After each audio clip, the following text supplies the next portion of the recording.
an entrepreneur in Ghana, is designing fantasy coffins uniquely created to capture the essence of the departed, whether a character trait, an occupation, or a symbol of one's standing in the community. VOA Paul Ndiho recently visited Kane Kwe Carpentry Workshop in Teshire.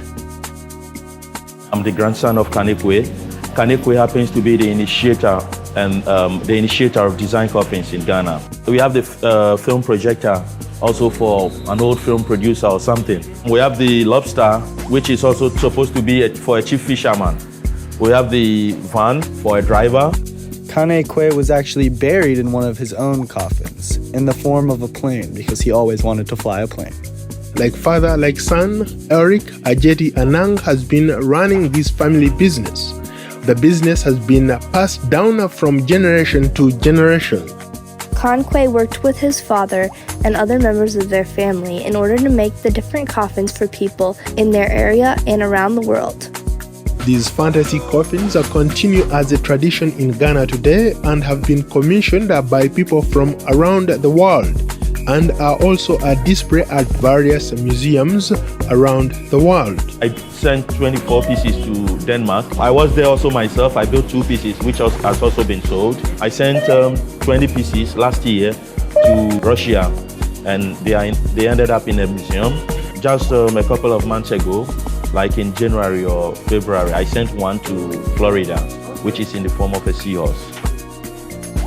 When I hear people saying, like fantasy coffin, I was a little, like, hey, this is not fun. But of course, they want to do something that would call the attention of people, that would honor the person. Eric Anang's imagination runs wild in his carpentry shop. He's made everything from a tilapia casket for a fisherman to this cocoa pod for a farmer. Nobody calls me, like a coffin maker or a carpenter or something, but, they call me artist. But I'm used to all those names, and, I have nothing against, those names. And sure. I would like to, know the story part of, the deceased. Sure. Because if we really want to celebrate the person, I think it starts with the story. The newest head of the company, Ernest, takes different measures in creating his artwork as compared to his family members of the past. Ernest Ong Kwe uses different techniques and textures. He also uses different colors and brush strokes to make the art look unique.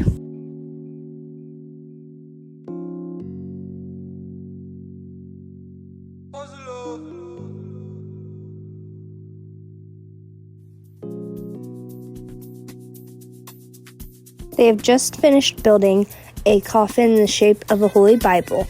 We can assume that the person in this coffin was probably a pastor or a member of a church. And now they're doing a ceremony around it with a variety of different cultural traditions.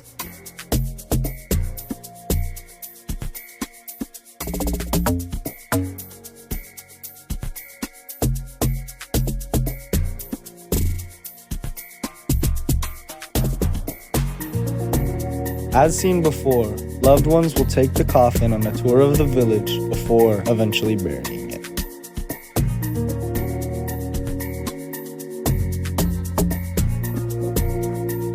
Purchase your beats today.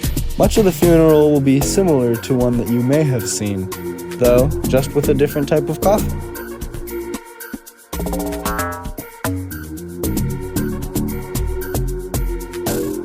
If you want to send away your loved one in a customized coffin, this is the place where you come to get that made for you. Reporting for VOA News, Paul Ndiho in Tishi, Accra, Ghana.